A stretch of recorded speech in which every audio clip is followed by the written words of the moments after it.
Bonjour les amis, je ne vous ai pas caché la proximité relationnelle que j'ai avec mon ami Jean-Luc Mélenchon.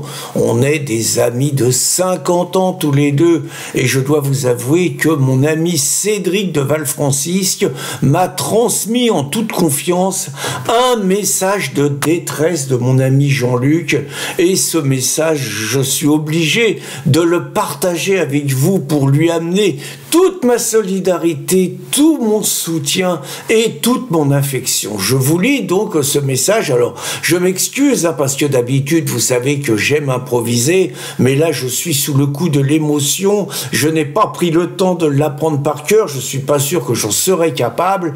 Et donc, je vais vous le lire comme ça. Alors, donc, je vais pas vous regarder dans les yeux. J'en suis désolé. Donc, voilà ce qui me dit le Jean-Luc. Oh rage! Oh désespoir! Mais quel pays de cons, peuplé par des fachos, des bourgeois, des poltrons. Tous ces gens bien trop blancs aux faciès sinistres ne veulent pas de moi comme Premier ministre. Mes talents de tribun, mon discours, mon mental, j'ai toutes les qualités pour remplacer Attal. Il est poète, Jean-Luc, hein, je continue. Et il est indéniable que mon tempérament fait de moi un joker pour le gouvernement. Or, ma popularité aujourd'hui se ramasse parce que mes affidés soutiennent le Hamas. Pour ma part, je m'en fous que les Palestiniens veuillent éradiquer ces putains de youpins. J'ai fait ce qu'il fallait pour qu'on parle de moi. J'ai dans tous mes discours fustigé les Gaulois. Je me suis prostitué devant les halogènes. Je les ai flagornés et attisé les haines. J'ai léché les babouches des disciples d'Allah. J'ai aussi défendu le port de la Yala, j'en pleure. Quand je parle des Blancs, ces cons de franchouillards, je les traite de tout, de veaux de pétochards. Et tant pis s'ils me voient en islamo-gauchiste, c'est mon droit après tout d'aimer les terroristes.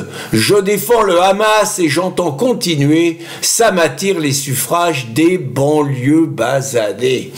Ma position de chef des zinzins soumis devait me préserver des biens des avanies. J'espère être calife et chasser le Macron. Je ne supporte plus ce petit avorton.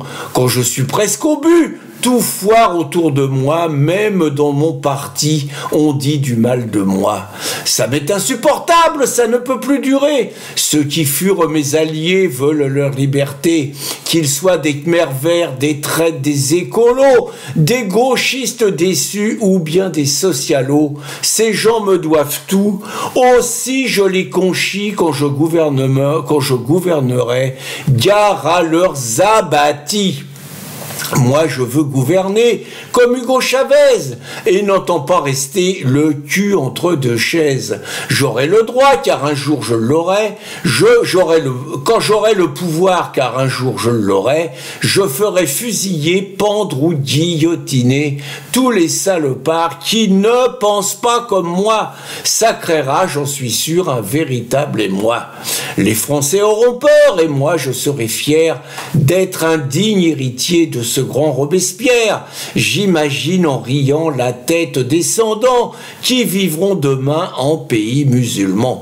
Peut-être ces abrutis, ce ramassis de cons, en viendront pourquoi pas à regretter Macron. Et que finalement, à bien y réfléchir, un régime islamiste peut être 100 fois pire. Et ils pourront bramer, regretter l'ancien temps, ils seront les dhimmis d'un État musulman.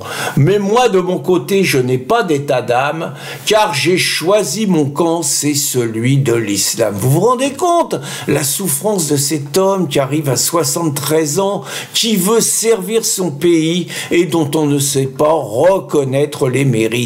Donc, en votre nom à tous, je voulais apporter tout mon soutien, ma solidarité, mon affection et mon amitié au camarade Rachid Mélenchon. Bonne journée les amis.